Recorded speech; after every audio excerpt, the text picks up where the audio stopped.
హన్మకొండ జిల్లా కాజీపేటలో రాష్ట్ర oil federation మాజీ చైర్మన్ జంగా రాఘవరెడ్డి బీఆర్ఎస్ పై తీవ్ర విమర్శలు చేశారు. మాజీ ఎమ్మెల్యే పెద్ది సుదర్శన్ రెడ్డి మృతిని రాజకీయంగా ఉపయోగించుకుంటున్నారని ఆరోపించారు. గత బీఆర్ఎస్ ప్రభుత్వ హయాంలో కాళేశ్వరం మిషన్ భగీరథ పేరుతో రాష్ట్ర సంపద దోపిడీ జరిగిందని విమర్శించారు. భూ కబ్జాలు 22A అంశంపై కేటీఆర్ హరీష్ రావు వ్యాఖ్యలను ఆయన తప్పుబట్టారు. కాంగ్రెస్ లో అంతర్గత స్వేచ్ఛ ఉందన్న జంగా రాఘవరెడ్డి వచ్చే ఎన్నికల్లో యువతకు పెద్దపీట వేస్తామని తెలిపారు. మాట్లాడుతూ ఉన్నారు.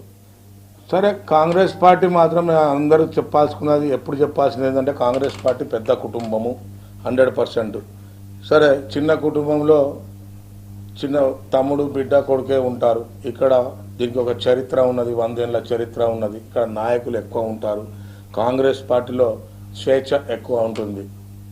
అది ఇంట్లో పంచాది, ఇంట్లో మాట్లాడుకోకుండా వాళ్ళు బహిర్గతం వచ్చి మాట్లాడుతూ ఉన్నారు. మీరు చెప్పే పదం కొండ సుస్మితా పటేలే కదా, దాని గురించే కదా. సురేఖక్క గారు మంత్రి స్థానంలో ఉన్నారు. ఆమె నెక్స్ట్ వాళ్ళ బిడ్డను ఎమ్మెల్యే చేసుకోవాలంటే డైరెక్ట్ కాంగ్రెస్ పార్టీలో నిజం చెప్పాలంటే ఒక రేవంత్ రెడ్డిదే నడవదు. కాంగ్రెస్ పార్టీలో మాకు కేంద్రంలో మా హైకమాండ్ ఉంటుంది, రాహుల్ గాంధీ ఉంటారు, కేసీ వేణుగోపాల్ గారు ఉంటారు, ఖార్గే గారు ఉంటారు. తర్వాత మాకు ఎలక్షన్ కమిటీ ఉంటుంది. ఈ కమిటీ అంతా కూర్చొని మీరు పోయినసారి కూడా చూశారు, ఒక రేవంత్ రెడ్డి టికెట్లు ఇవ్వలేదు, అందరు ఇచ్చారు, వారు ఉంటారు.